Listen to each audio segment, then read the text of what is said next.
I yield the Senator from Hawaii. Madam President, I would like to thank my friend, Senator Murray, for organizing this block of time for us, and you just heard from Senator Warren, and for all the work that Senator Murray has done to fight for women all across the country. Today's debate is the latest battle in the continuing assault on a woman's constitutionally protected right to an abortion. As decided by the Supreme Court in Roe and reaffirmed in Casey, the right to an abortion is rooted fundamentally in a woman's right to privacy. But the Supreme Court's recognition of this constitutionally protected right has not prevented continuous efforts to limit that right. I ask my Republican colleagues who are on a mission to limit a woman's constitutional right to choose, what is more private than a person's right to her own body? Not just to control her body, but to literally own her body. What could be more private than that? That's what's at stake as we debate the bill before us today. My home state of Hawaii was the first state in the country to legalize abortion, and it continues to be at the forefront of protecting, expanding, and preserving this constitutional right. But for every law we've fought to pass, we've had to fight just as hard to beat back a wide range of anti-choice legislation. Republican-controlled state legislatures have enacted hundreds of limitations on choice.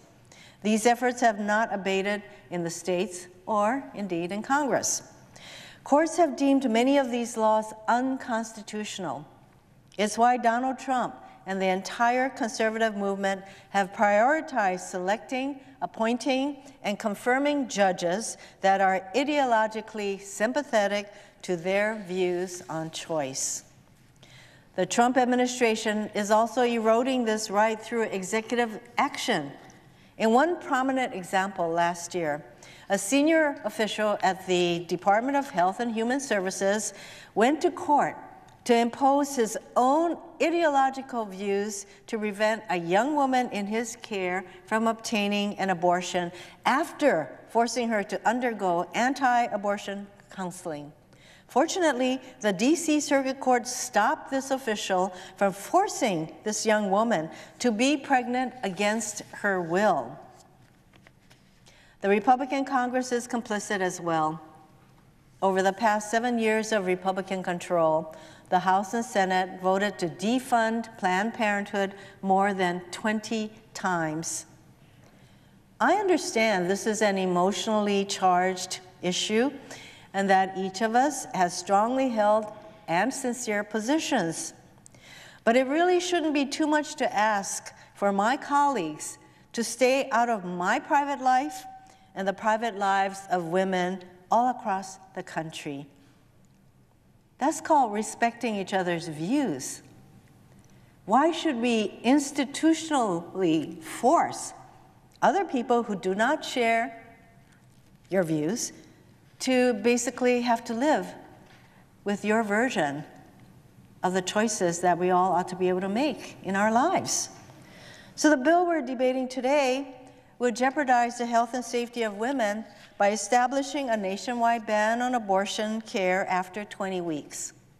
This bill is arbitrary, and it is not meaningfully different from the Arizona law deemed unconstitutional by the Ninth Circuit in 2014 in a case that the Supreme Court let stand. This bill fails to account for the reasons why a woman might seek an abortion after 20 weeks. And it restricts the ability of women to make the best decisions for themselves and their families. This bill includes no exception allowing for abortion in the case where the pregnancy is a risk to the woman's health.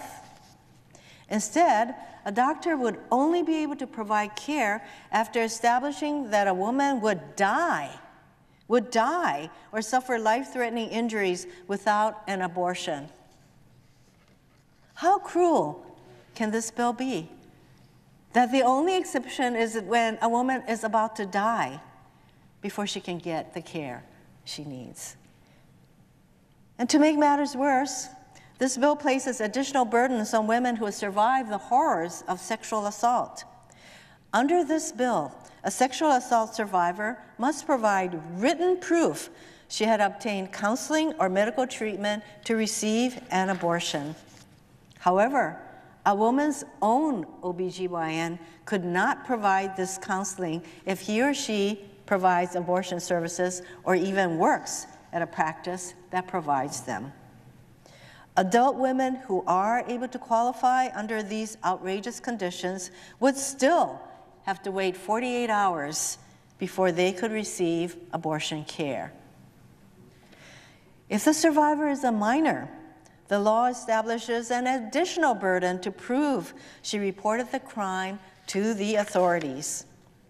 According to the Department of Justice, only 35% of women who are raped and sexually assaulted report the crime to the police. Victims of incest who are over 18 would also not be specifically permitted an exception under this bill.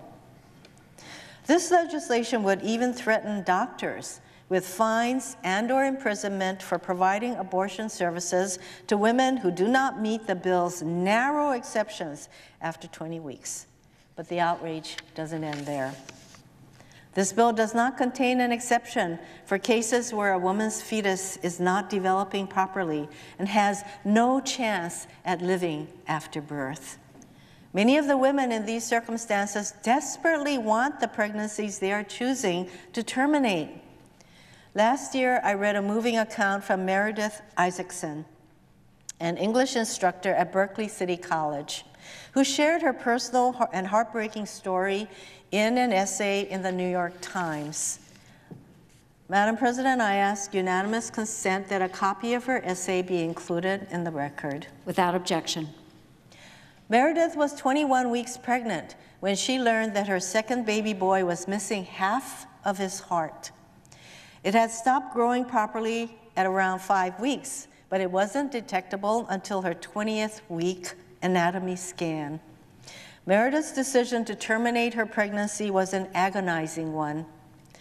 But as she weighed her options, she reflected on the meaning of compassion, and she said, and I quote, "For us, the decision was about compassion for our unborn baby who would face overwhelming and horribly painful obstacles.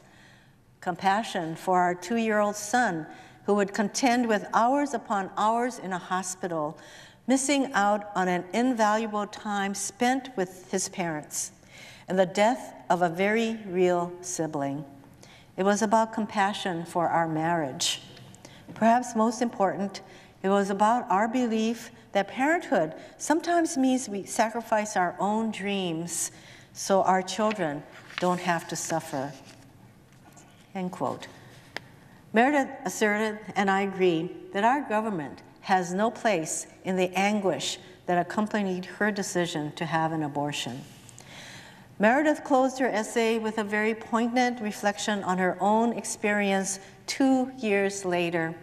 She wrote, quote, "Saying goodbye to our boy was the single most difficult and profound experience of my life. And the truth is, it has come to define me. Today, I am a better mother because of him. I'm a better wife, daughter, and friend. He made me more compassionate and more patient. He taught me to love with reckless abandon, despite the knowledge that I could lose it all." End quote. Meredith and her husband named him Lev, the Hebrew word for heart. Meredith was fortunate in that she lived in a state that permitted abortions past 20 weeks. 13 states have established a 20-week abortion ban, and the women living in those states have suffered as a result. Think about all the Merediths in those 13 states and many others. Recently, I heard from Dr. Hazala Moyayedi, an OBGYN who has practiced medicine in Texas, which has a 20-week abortion ban, and in Hawaii, a state that has strong protections for women seeking to exercise their constitutional right to an abortion. Her experience clarifies why it's so urgent that we defeat this bill. Dr. Moya Yeti shared the story of a young woman in her town who sought medical treatment at another provider after her water broke at 22 weeks. This was in Texas. Although she desperately wanted her pregnancy, her fetus was not viable outside the womb. Because of the Texas law, this patient's doctors were unable to counsel her on all medically appropriate options, such as immediate delivery. As she became increasingly ill, the patient requested an abortion to prevent her condition from getting worse. The doctors on her case refused. After spending 2 weeks in a hospital intensive care unit, this woman was transferred to Dr. Moya Yeti's care, where she ultimately had to have both her hands and feet amputated due to ensuing severe infection. She also lost her baby. Dr. Moya Yeti recently moved from Texas to Hawaii, where she now provides life-saving abortion care to women at all stages of pregnancy. Recently, Dr. Moya Yeti had a patient with a desired pregnancy who was flown in from a neighbor island for management of her pre-viable labor. Despite the expert specialist care she received, the patient's water broke at 22 weeks. At that point, there was nothing Dr. Moya Yeti could do to prevent labor. And because abortion is legal after 20 weeks in Hawaii, Dr. Moya Yeti was able to provide life-saving abortion care for her patient and prevent her from developing a massive infection. Dr. Moya Yeti put it plainly in her note, quote, "Restrictions on abortion care endanger the lives of my patients," end quote. Restrictions on abortion care endanger the lives of my patients. And that is exactly what this bill will do. It will endanger the lives of millions of women in this country who do not make the decision to have an abortion after 20 weeks lightly. And as my colleague from Massachusetts said, most abortions take place before 20 weeks. So we are passing a cruel, unconscionable, and indeed unconstitutional law. And why are we doing that? Why these continual attacks on a woman's health, her economic well-being, and her ability to control her own body? I urge my colleagues to join me in opposing this unconscionable bill. Madam President, I yield the floor.